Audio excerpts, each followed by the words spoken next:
जिस प्रकार से राजनीतिक दल एक दूसरे के खिलाफ विपक्षी भूमिका निभाते हुए तीखा टिप्पणी करते हैं और एक दूसरे के खिलाफ भेदभावपूर्ण रवैया अपनाते हैं, क्या ठीक इसी प्रकार भारत की मीडिया भी वही कर रही है? जी हाँ, आप बिल्कुल जो सोच रहे हैं वह बिल्कुल सही है। इस समय जो मीडिया का रोल है वह बिल्कुल राजनीतिक पार्टी के अनुरूप हो चला है। भारतीय जनता पार्टी की केंद्र में सरकार है और लगभग भारत की मीडिया जो है वो भारतीय जनता पार्टी की ही विचारधारा को लेकर आगे बढ़ा रही है। पश्चिम बंगाल में जिस प्रकार अम्फान ने तूफान मचाया है, उसके बाद वहाँ पर जो इलाके तहस नहस हो गए, 100 से ज़्यादा लोग मर गए, एयरपोर्ट पर पानी भर गया और हजारों लोग बेघर हो गए। वहाँ के लोगों को जल्द से जल्द राहत मिले, इसके लिए पश्चिम बंगाल में मुख्यमंत्री ममता बनर्जी ने भारत के प्रधानमंत्री को आमंत्रित किया और वहाँ उन भयावह दृश्यों को देखकर भारत के प्रधानमंत्री ने 1000 करोड़ रुपए की घोषणा की।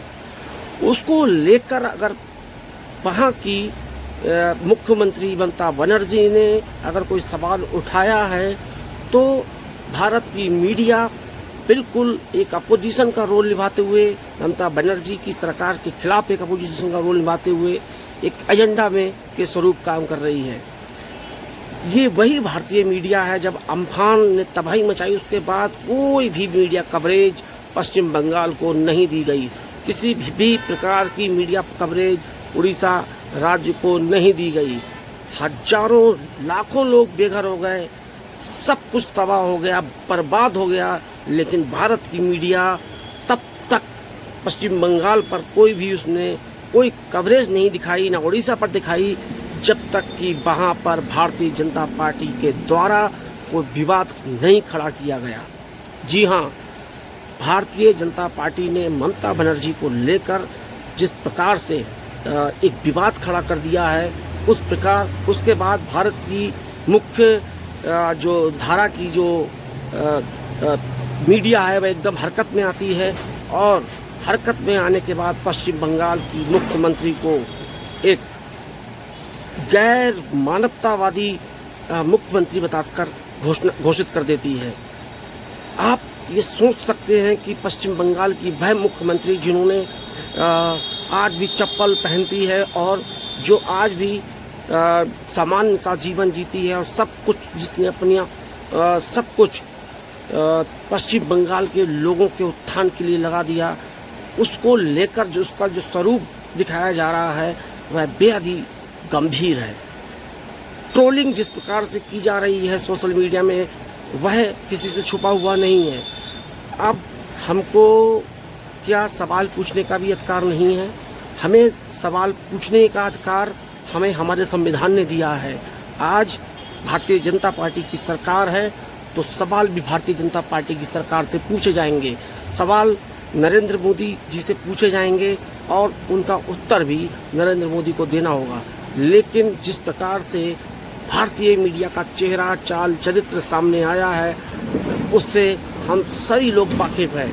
एक तरफा न्यूज स्टोरी बनाकर वह लोगों के सामने खूब तल भूनकर और उसमें मसाला वसाला डालकर लोगों के सामने भेज दी जाती है। इतना गैर रवैया और गैर संवेदनपूर्ण तरीका से भारत लगता है कि